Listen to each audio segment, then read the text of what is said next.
kulanti wacan oo wanaagsan daawadayaal idin lahaantiinba meel walba oo dunida ka joogtaan kuna soo dhawaada maqaal aan kaga hadlayno milkiilaha Facebook oo sheegay inuu ku sigto inuu ooyo. Milkiilaha Facebook ayaa wajahay hoos u dhac weyn oo ah dhanka suuqa saamiyada waxa uu khasaaray in ka badan 230 bilyan oo dollar taas oo khasaare rikoor ah oo ay khasaarto shirkad Mareykan ah. Meta ayaa sidoo kale sheegtay in isticmaalayaasha Facebook ee firfircoon ee maalinlaha ah ay hoos u dhaceen markii ugu horeysay taariikhda muddo 18 sano ah. Mr. Zuckerberg ayaa u sheegay shaqaalaha in laga yaabo inuu ooyo sababtoo ah isha ayuu xoqday saacado yar kadib markii shirkadiisu ay gashay khasaarahaasi. Tirakoobyo cusub oo la sii daayay iyadoo qayb ka ah natiijooyinka dhaqaale ee u dambeeyay ee shirkadda Meta ayaa muujinaya in isticmaalayaasha maalinlaha ee Facebook ay hoos u dhaceen 1.929 bilyan oo qof saddexdii bilood ee u dambeeyay sanadkii 2021. Hoos u dhaca ku yimid hantida gaarka ee Mr. Zuckerberg ayaa u dhiganta wax soo saarka guud ee sanadlaha ee Estonia. Xitaa hoos u dhacaasi kadib Mr. Zuckerberg waxa uu haystaa hanti lagu qiyaasay ku dhawaad 90 bilyan taasoo la micno ah in uu weli yahay mid ka mid ah dadka ugu qanisan adduunka. Waa markii ugu horeysay ee shirkadani baraha bulshada la kulanta khasaare noocaan ah oo hoos u dhac ku yimid. Way caddahay in Meta ay soo food saartay dabeel wadata dhibaatooyin kala duwan. Sababaha ay macaamiisha hoos ugu dhaceen waxaa ka mid ah tartamada ay ku hayaan shirkadaha kale ee baraha bulshada sida TikTok ayaa soo jiidanaysa daayarto waxayna sare u sii kacaya kobaca isticmaalayaasha. Meta ayaa sidoo kale ka digtay hoos u dhigista kobaca dakhliga ee tartanka ka imaanaya shirkadaha tartamaya oo ay ku jiraan TikTok iyo YouTube, halka ay dadku wax ku xayeysiinaya ay sidoo kale ka jarayeen qarashaadka. Mr. Zuckerberg ayaa sheegay in kobaca iibka shirkaddu uu dhaawac soo gaaray markii daawadayaasha gaar ahaan isticmaalayaasha da'yar ay u wareegeen kuwa ay la xifaaltamayaan. Inkastoo shirkadani ay maalgelin ku sameynaysay adeegyada muuqaalada si ay ula tartanto TikTok oo ay iska leedahay shirkadda weyn ee tiknoolajiyadda ee Shiinaha ee ByteDance, haddana waxa ay ka heshaa lacag ka yar waxyaabaha ay bixinayaan Facebook iyo Instagram-keeda caadiga ah. Shirkadda Facebook ayaa sanadkii hore ku dhawaaqday inay iska bedeshay magaca lagu aasaasay ayna la baxday Meta. Tallaabadaasi oo qayb ka ah isbedel weyn oo lagu sameynayo shirkadani. Tallaabadan ayaa daba socotay sheekooyin lagu weeraray Facebook oo lagu saleeyay dukumeentiyo uu soo dusiyay nin hore ugu tirsanaa shaqaalaheeda. Francis Haugen ayaa ku eedeeyay shirkadani in ay badbaadada ka hormariso sidii ay dhaqaale ku heli lahayd. Arrintan ayaa ku soo aaday xilli horaantii bishii Oktoobar ee sanadkii 2021 ay cillad ku timid adeegyada Facebook oo murqura hawada ka baxay meelo badan oo ka mid ah dunida. Maxaa sababay caqabada soo wajahday Facebook?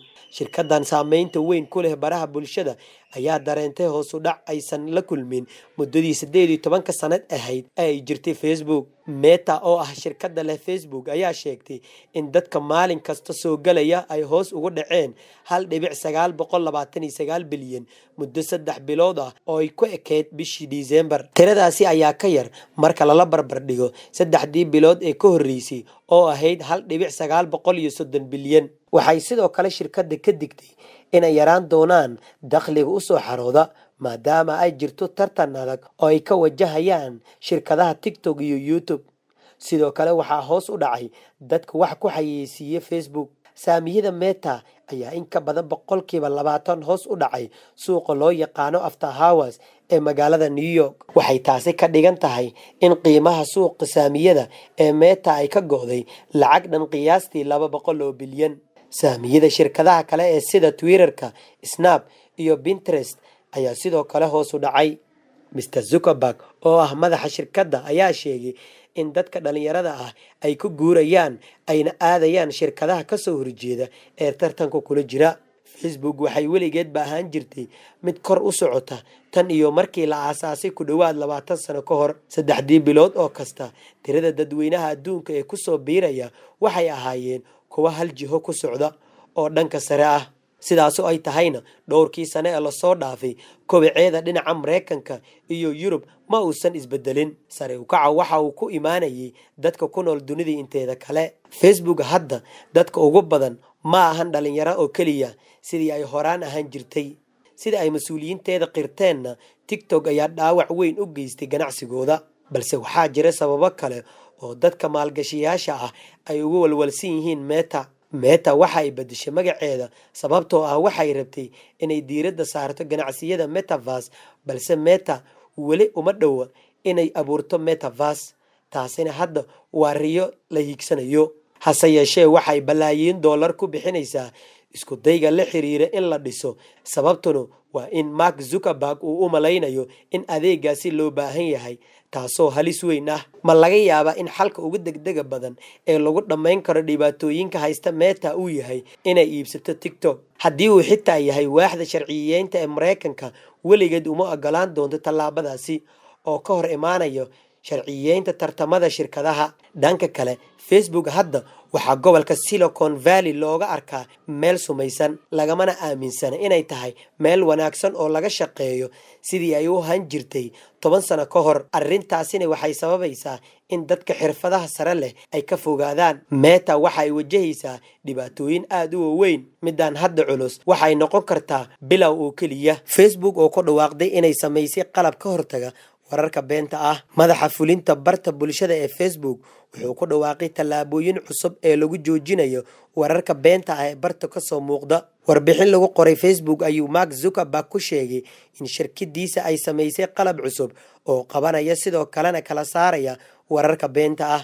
Wuxuu intaa ku daray inay ka fiirsadeen hubinta shirkadaha wararka soo qora. Facebook oo soo wajahday eedeymo ah in lagu baahiyo warar aan waxba ka jirin. Waxaa loo malaynayaa in wararkaasi qaar ay saameyn ku yeesheen natiijadii ka soo baxday doorashadii Mareykanka. Mr. Zuckerberg ayaa ka hadlay kulanka hogaamiyayaasha caalamka ee Epic ee ka dhacay dalka Peru. Wuxuu ku baraarujiyay in laga wada shaqeeyo horumarinta iyo isku xirnaanta caalamka iyo in dadka dunida oo dhan la gaarsiiyo internetka. Facebook oo iibsatay ab toddobaadyo jiray dhalinyarada ku dhiirigeliya inuu midba midka kale u wanaagsanaado, ay shirkadda Facebook siisatay lacag aan cadadkeeda la shaacinin. Abkan oo la dhaho THB oo laga soo gaabiyey to be honest ama in daacad la ahaado ayaa 9 toddobaad oo keliya jira, balse 5 milyan oo jeer ayaa la dejistay. Kuwii sameynayay abkan ayaa sheegay in iskiis iska sii taagnaan doono, balse uu hadda maalgelin badan ka heli doono shirkadda Facebook ee iibsatay. Waxaan ku qasbannahay in aan sameyno siyaabaha ay nagu caawinayaan si aan u xaqiijino hadafka aan ka leenahay TBH. Dad badan ayaa nagu soo biiri lahaayeen, ayay tiri TBH. Website-ka tiknoolajiyada ka warrama ee TechCrunch ayaa sheegay in abkan cusub la kala siistay wax ka yar $100 milyan.